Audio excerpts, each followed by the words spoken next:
selamat sore, salam sejahtera untuk kita semua. Perkenalkan, nama saya Yonatan Banua. Saya mengabdi di SMP Negeri 3 Dampal Selatan, Kabupaten Toli-Toli, Provinsi Sulawesi Tengah.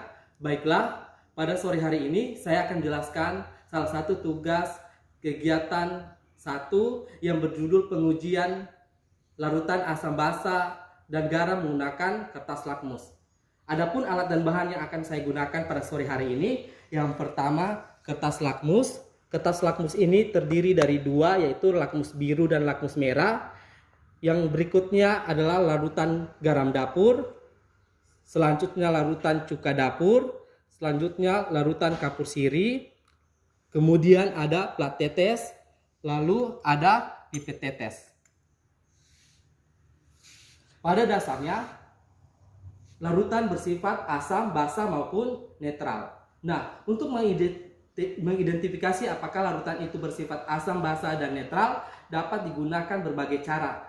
Yang pertama menggunakan kertas lakmus, yang kedua menggunakan indikator. Nah, indikator ini terbagi menjadi dua macam, indikator alami maupun indikator buatan. Indikator alami itu biasanya berasal dari ekstrak tanaman, sedangkan indikator buatan contohnya misalkan indikator PP. Kemudian bisa juga menggunakan pH meter.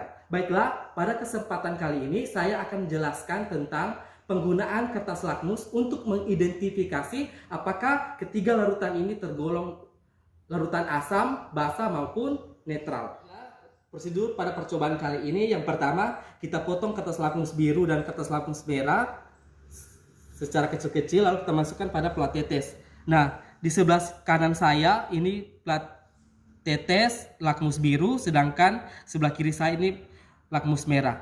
Kemudian kita masukkan 2 tetes larutan garam dapur pada lakmus biru dan 2 tetes larutan garam dapur pada lakmus merah. Selanjutnya dengan langkah yang sama kita ambil larutan cuka dapur sebanyak 2 tetes, kita masukkan pada lakmus biru, kemudian lakmus merah. Selanjutnya larutan air kapur, kita masukkan 2 tetes pada lakmus biru dan 2 tetes pada lakmus merah. Kemudian kita amati hasil pengamatannya.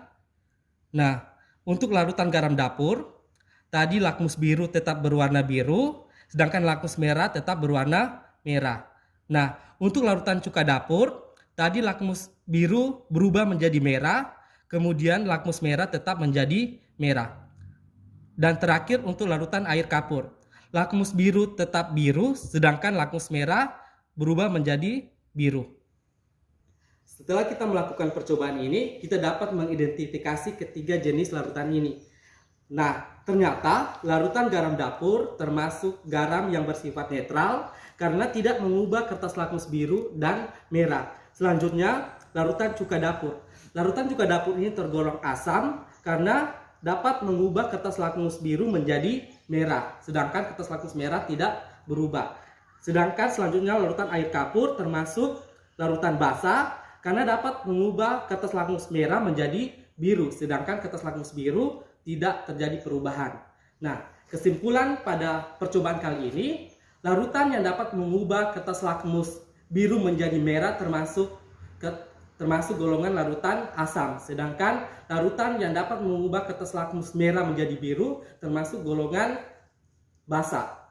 Apabila tidak terjadi perubahan warna, maka termasuk larutan jenis netral. Jadi kesimpulannya, larutan garam dapur termasuk larutan netral, larutan cuka dapur termasuk asam, sedangkan larutan air kapur termasuk basa. Sekian.